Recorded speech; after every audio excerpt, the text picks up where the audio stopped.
Dios lleno de ternura, Dios pleno de amor, Dios que nos creó por su bondad, es capaz de llenarse de ira. El apóstol San Pablo en la epístola a los Romanos nos advierte: escuchemos su palabra para que nunca cometamos aquello que hiere a Dios nuestro Señor. Una visión católica de la Biblia con los caballeros de la Virgen.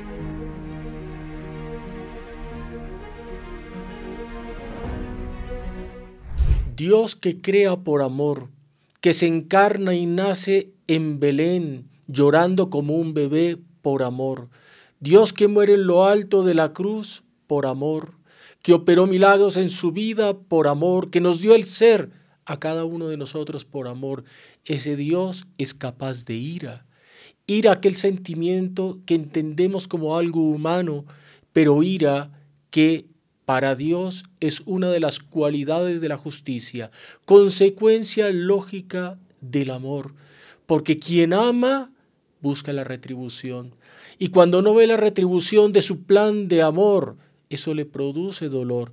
Y la manifestación de ese dolor, casi que el llanto de Dios, es la ira que provoca en él el pecado. El apóstol San Pablo, en la epístola a los Romanos, a partir del capítulo 1, del versículo 18, nos enseña cuál es el pecado, el vicio que provoca ira en un Dios tan amoroso. Alguien podrá imaginar que son los vicios carnales, que es la injusticia, que es la impiedad, la maledicencia, cuántos males que afloran en el corazón humano nacido bajo el pecado original. Pero hay un pecado anterior que provoca la ira de Dios. Y es el tema que estudiaremos en este podcast, que les invitamos que compartan, que hagan apostolado con estas catequesis, que lo que buscan es acercarnos a Dios y alejarnos del pecado y de las posibilidades del mal, y por lo tanto crecer y también consolar cuantas almas que necesitan una luz que nos da la teología de la Santa Iglesia Católica. Ira de Dios contra un pecado que se cometió en el Antiguo Testamento, que no solamente cometió el pueblo judío, sino también el mundo pagano, un pecado que se repite en nuestros días. ¿Cuál es el pecado que genera, que produce la cólera, la ira de este Dios amoroso? Vemos entonces, a partir del versículo 18 de la carta a los Romanos, que el apóstol San Pablo nos indica esa palabra que dice así: en efecto, la ira de Dios se revela desde el cielo sobre toda impiedad e injusticia de los hombres que tienen aprisionada la verdad en la injusticia. Aprisionar la verdad en la injusticia. La verdad que es Dios. Los hombres somos capaces de aprisionarla y encerrarla en la mazmorra de la injusticia de la mente y del corazón humano. San Pablo escribe a los romanos, una comunidad que él apenas iba a visitar, una carta compuesta en el invierno del año 57 a 58, escrita desde la ciudad de Corinto, donde el apóstol hace este verdadero manifiesto de la teología y de la verdad católica. Como ningún otro texto del Nuevo Testamento, este es un documento, un tratado de teología, la carta más larga del apóstol de las gentes, una carta escrita no a una comunidad por él evangelizada, como fue la carta a los Gálatas o como fueron las cartas a los tesalonicenses, documentos escritos para evitar el desvío de la condición de católicos recién convertidos del mundo pagano, una carta dirigida a una comunidad compuesta por judíos, sí judíos, muchos de ellos que se habían convertido el día de Pentecostés, que estaban en Jerusalén y que menciona Hechos de los Apóstoles, que son también romanos y judíos de la diáspora en Roma, que estuvieron allí, se convirtieron ante el discurso de Pedro y llevaron a Roma la buena nueva del Evangelio. Está allí esa comunidad que nace tan temprano en el mundo pagano, y que pasando un tiempo no queda solamente dentro del reducido cuadro de la comunidad judía en Roma, sino que transborda y se convierten romanos paganos que se encantan con la buena nueva del Evangelio. Muchos años después de esa conversión, San Pablo está preparando su llegada para allí hacer desde Roma, convertir esa ciudad en el pedestal desde el cual la Santa Iglesia hasta nuestros días habla al mundo. Pero para hablar de un pedestal primero hay que limpiarlo, hay que hacerlo lucir y hay que dejarlo coherente y de acuerdo con aquella verdad. Y es lo que el apóstol San Pablo intenta con la carta a los romanos. Primeras palabras, se refiere a que la verdad es hecha prisionera por la injusticia. ¿Por qué es hecha prisionera por la injusticia? Por el comportamiento de aquellos que recibieron la verdad. ¿Y quiénes recibieron la verdad? Todos los hombres. Nos lo enseña el apóstol con las siguientes palabras. Capítulo 1, versículo 19 de la carta a los romanos. Porque lo que se puede conocer de Dios es manifiesto en ellos, ya que Dios se lo ha mostrado. Pues desde la creación del mundo, las perfecciones invisibles de Dios, su eterno poder y su divinidad se han hecho visibles a la inteligencia a través de las cosas creadas, de modo que son inexcusables. Porque habiendo conocido a Dios, no le glorificaron como Dios ni le dieron gracias. Presumiendo de sabios, se hicieron necios y llegaron a transferir la gloria de Dios incorruptible a imágenes que representan al hombre corruptible y a aves y a cuadrúpedos y a reptiles. Y aquí se comienza a levantar el velo del pecado que provoca la ira de Dios. Está hablando a paganos y les está diciendo que la creación revela a los hombres quién es Dios. Por tanto, no solamente la revelación religiosa al pueblo judío en la montaña del Sinaí a través de un profeta que es Moisés, en el cual Dios se revela y da una ley escrita, los mandamientos, una ley que amorosamente entrega al pueblo judío para que la cumpla. Al mundo pagano, es decir, a todos los hombres, aunque no sean bautizados, Dios también entrega una ley. Dios entrega su propia persona a través de la creación. La creación del universo es el canto de gloria, es la manifestación de la presencia, es la revelación de que detrás de ese universo existe un Dios. Y el pueblo judío que recibió la revelación pecó cuando no la aceptó, pero el pueblo que no es bautizado también recibió una revelación y la continúa recibiendo. Y si no reconocen esa revelación de la creación del universo, comete un pecado que provoca la ira de Dios. ¿Cómo se llama ese pecado? La ceguera de Dios, el pecado que provoca la ira de ese mismo Dios a quien no se quiere ver. Una ceguera que es culpable, no hay peor ciego que el que no quiere ver.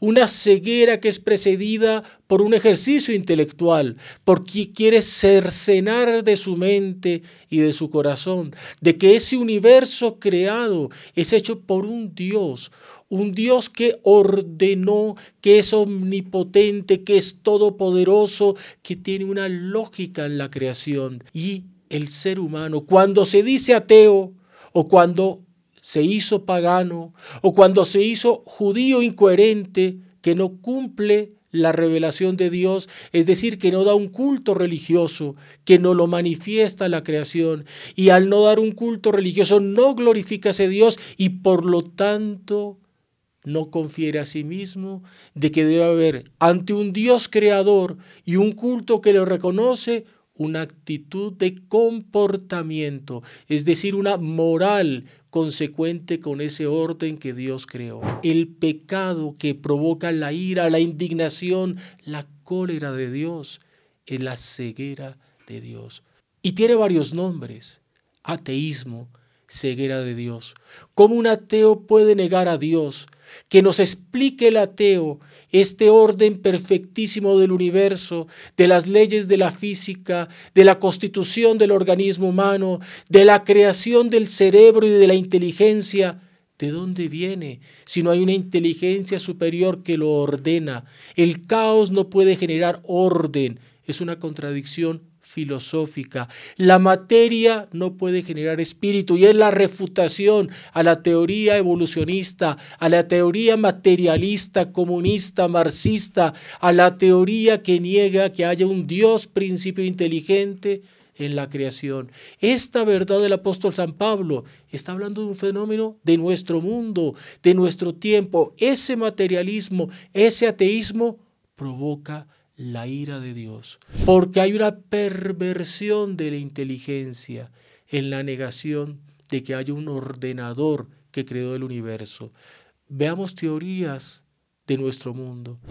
El Big Bang famoso, que es una bolita de materia que explota y crea el universo ordenado.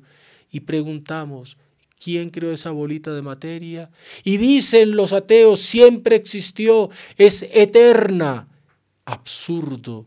Nosotros decimos que hay un Dios eterno, espiritual, y usted da los atributos de ese Dios a la materia, diciendo que es eterna.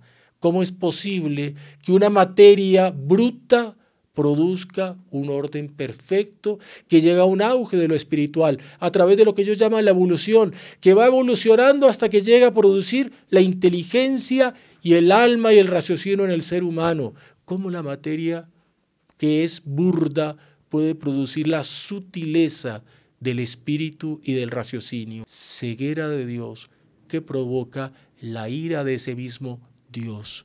Porque repetimos, hay una perversión de la mente en estas teorías. Y también hay una forma de ateísmo. Hay una forma de ceguera de Dios, de aquellos que se dicen religiosos. Y lo vemos mucho en la actualidad. Personas que se dicen católicas, incluso personas que por vocación sirven a la iglesia, que incluso pueden llegar a ser ministros sagrados, pero que viven como que fueran ateos prácticos. Con su comportamiento y con su forma de vida están negando el culto de la moral que Dios pide a cada uno de nosotros y viviendo como si Dios no existiera. Es una incoherencia, porque si Dios existe y sobre todo si yo sirvo a ese Dios, tengo que ser coherente con mi pensamiento, con la doctrina y sobre todo con mi comportamiento. O personas que dicen ser católicos, que son bautizados, que van a misa y que sin embargo son personas que pueden venir a practicar pecados, a vivir en adulterio, a cometer robos, o como el mundo protestante que se quiere llamar cristiano cuando de Cristo niegan todo, desde su madre hasta sus santos y hasta su iglesia, y dicen que viva como quiera, que ya Cristo me perdona, las obras no son importantes. Suprema incoherencia, ateísmo y materialismo que provoca la ira de Dios, porque ¿cómo yo voy a creer si no vivo coherentemente con aquel ser a quien yo digo que amo? El amor se prueba en las obras. Muéstrame tu fe, que yo por mis obras te mostraré la mía, nos enseña el apóstol Santiago en su carta. Ateísmo de todos los colores, a través del paso de todos los siglos, negación de los paganos, entregarnos posteriormente a los vicios, porque la ceguera de Dios, y es la consecuencia que trae lógicamente el apóstol San Pablo a esa ceguera de Dios, es que cuando el hombre niega a Dios con su vida, con su incoherencia, con sus vicios, Dios se retrae y lo deja al hombre para que el hombre viva de acuerdo a esa mentalidad que niega a Dios. Y cuando Dios se retrae, no empuja al hombre al pecado, pero Dios se aleja porque está siendo rechazado. Alguien que ama a otro y el otro le rechaza, ¿qué puede hacer? Después de mucha insistencia, se aleja. Es lo que hace Dios. Y cuando Dios se aleja, primera consecuencia que nos enseña la epístola a los romanos. Capítulo 1, versículo 24. Por eso Dios los abandonó a los malos deseos de sus corazones, a la impureza con que deshonran entre ellos sus propios cuerpos. Ese pecado de la ceguera de Dios trae como consecuencia que el ser humano se entregue a las pasiones deshonrosas. Y viene la consecuencia de los pecados materiales, el primero de todos los pecados de la carne. Y se crea un círculo vicioso, una ceguera de Dios que genera los pecados de impureza y los pecados de impureza que generan la ceguera de Dios. Y se van alimentando entre sí esos dos vicios y van generando como un ciclón, como un maremoto, como un terremoto, como un cataclismo, algo mucho más grave que estos efectos físicos de la conmoción de la materia. El alma produce explosiones mucho más graves que las explosiones materiales de las leyes de la física. Produce explosiones morales. Y esas explosiones morales traen torbellinos de destrucción.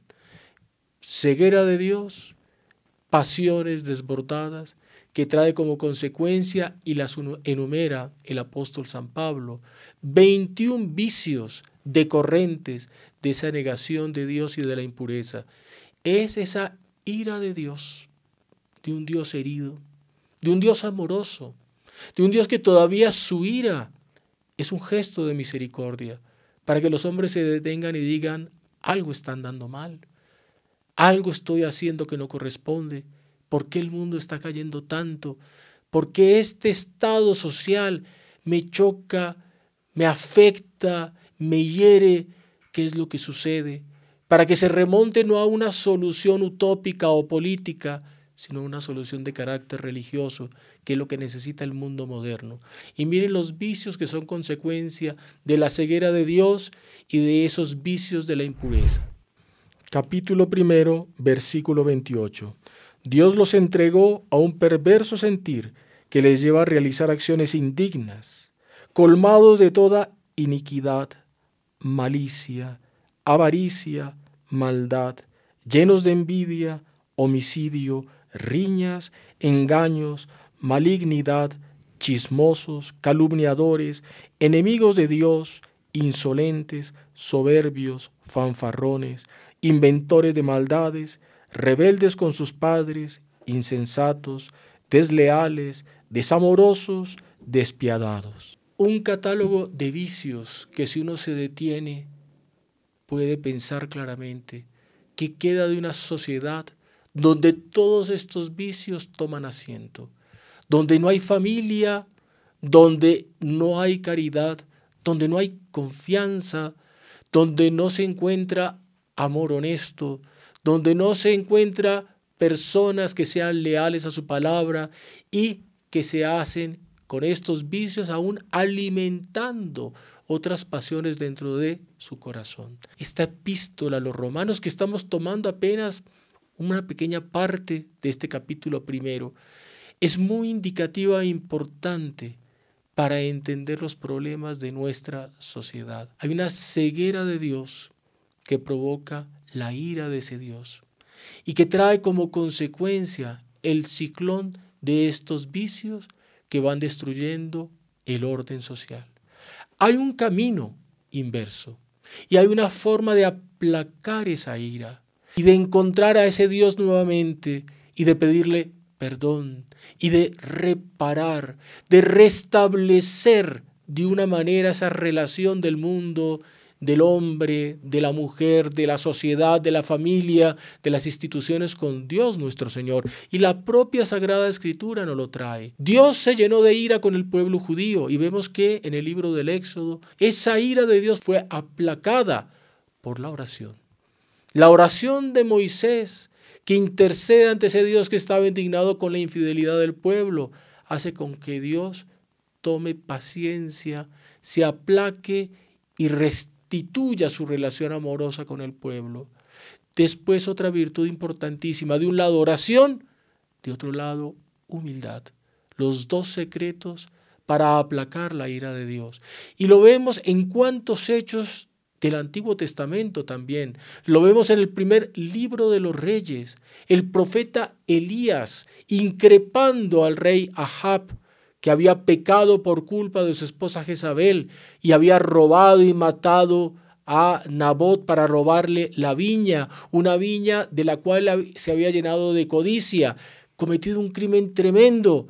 Y sin embargo, cuando este rey hizo penitencia, se cubrió de ceniza, se vistió de saco y sintió la maldad de su corazón y pidió perdón, Dios manifiesta su cariño. Y Dios nuestro Señor le dice a su profeta, mira cómo se humilló Nabot.